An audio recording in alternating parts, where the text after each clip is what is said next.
नमस्कार, स्वागत है आपका। शुरुआत करते हैं बड़ी खबर के साथ। आज दिल्ली में एनडीए नेताओं की बैठक होने जा रही है। थोड़ी देर में बीजेपी के अध्यक्ष जेपी नड्डा के आवास पर यह बैठक होगी। आरएलडी से जयंत चौधरी और निषाद पार्टी से प्रवीण निषाद, अपना दल एस से अनुप्रिया पटेल इस बैठक में शामिल होंगी। एनडीए दलों के बाकी नेता भी बैठक में शामिल होंगे। बड़ी खबर हम आपको बता रहे हैं, थोड़ी देर में ये बैठक शुरू हो जाएगी। एनडीए नेताओं की बैठक बुलाई गई है। थोड़ी देर में बीजेपी अध्यक्ष जेपी नड्डा के आवास पर यह बैठक होगी। आरएलडी से जयंत चौधरी इस बैठक का हिस्सा होंगे। इसके अलावा निषाद पार्टी से प्रवीण निषाद होंगे।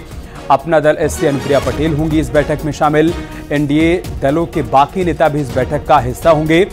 आने वाले दिनों में उत्तर प्रदेश की 10 सीटों पर उपचुनाव होना है और ऐसे में गठबंधन साथियों को साथ लेकर बीजेपी को चलना है।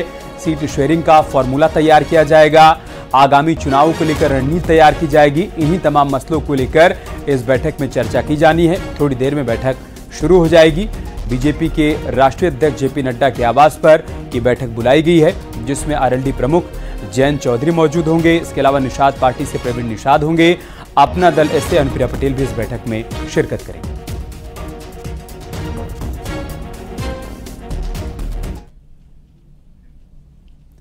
महोबा में मजदूरों से भरी एक ट्रैक्टर ट्रॉली पलट गई। हादसे में 7 महिला समेत 10 लोग घायल हो गए। ये घटना सिजहरी गांव के पास की है। खेत में काम करने जा रहे मजदूर ट्रैक्टर ट्रॉली पर सवार थे।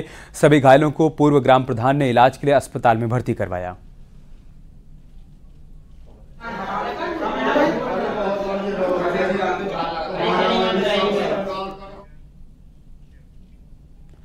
कौशांबी में शिव भक्तों की पिकअप हादसे का शिकार हो गई। पिकअप ट्रेलर से टकरा गई। इस हादसे में 3 शिव भक्तों की मौत हो गई और 18 शिव भक्त गंभीर रूप से घायल हो गए। पिकअप में 21 लोग सवार थे। सभी को इलाज के लिए जिला अस्पताल भेजा गया है। बताया जा रहा है कि पिकअप सवार लोग देवघर से दर्शन कर छत्तीसगढ़ अपने घर जा रहे थे। तभी रास्ते में सैनी थाना के गुलामीपुर के पास यह हादसा हो गया। सीएम योगी ने हादसे पर दुख व्यक्त किया और घायलों के उचित इलाज के निर्देश भी दिए हैं। उन्होंने मृतकों के परिजनों के प्रति संवेदनाएं भी प्रकट की।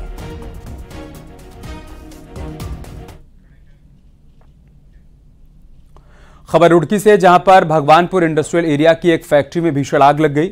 सूचना मिलते ही फायर ब्रिगेड की गाड़ियां मौके पर पहुंची। आग बुझाने का प्रयास शुरू किया गया। आग लगने के कारणों का फिलहाल पता नहीं चल पाया है।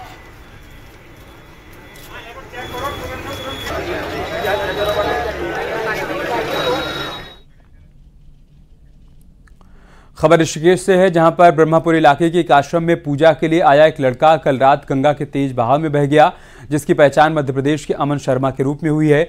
वहीं सूचना पर पहुंची एसडीआरएफ ने लापता लड़के की तलाश में सर्च ऑपरेशन चलाया, लेकिन कामयाबी मिली नहीं। बताया जा रहा है कि मध्य प्रदेश से 8 लोगों का दल ऋषिकेश घूमने आया था। इसी दौरान ये लड़का गहरे पानी में डूब गया।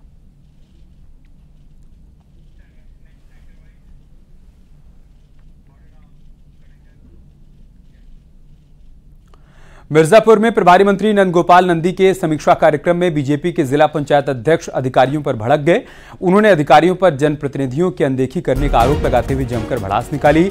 जिला पंचायत अध्यक्ष राजू कनौजिया ने आरोप लगाया कि 20-20 बार फोन करने पर भी अधिकारी फोन नहीं उठाते और जन समस्याओं की अनदेखी करते हैं।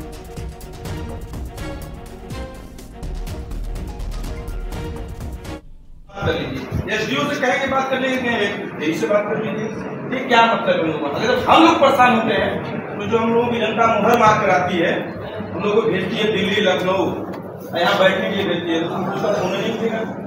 20 बार हमने फोन किया हूँ, फोन हमारा नहीं उठा है।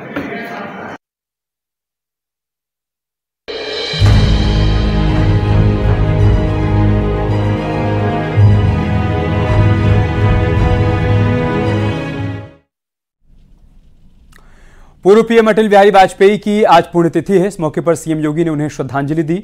लखनऊ के लोक भवन में आयोजित कार्यक्रम में सीएम ने अटल की प्रतिमा पर फूल चढ़ाए और उन्हें नमन किया।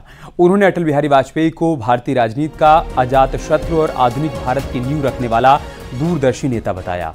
सीएम योगी ने कहा कि अटल जी ने सुशासन, इंफ्रास्ट्रक्चर, गांव गरीबों के मॉडल के साथ योजनाओं को सफलतापूर्वक लागू किया और अटल जी के सिद्धांत हमेशा नई प्रेरणा देते रहे हैं।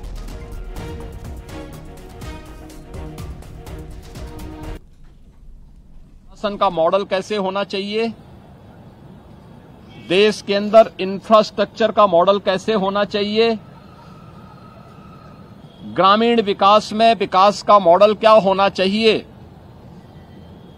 गरीबों के लिए खाद्यान्न की योजना को आसान करने के लिए अंत्योदय की योजना को उन परिवारों तक पहुंचाने के लिए जो कार्यक्रम सफलतापूर्वक क्रियान्वयन हुए, वो सभी अटल जी की दूरदर्शिता का परिणाम है।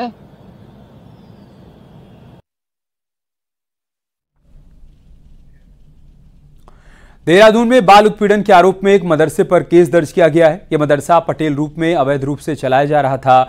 जामिया तुसल्लाम अल इस्लामिया मदरसा का बीते दिनों बाल अधिकार संरक्षण आयोग की टीम ने निरीक्षण किया, जिसके बाद पाया गया था कि मदरसा बिना रजिस्ट्रेशन के ही संचालित हो रहा है।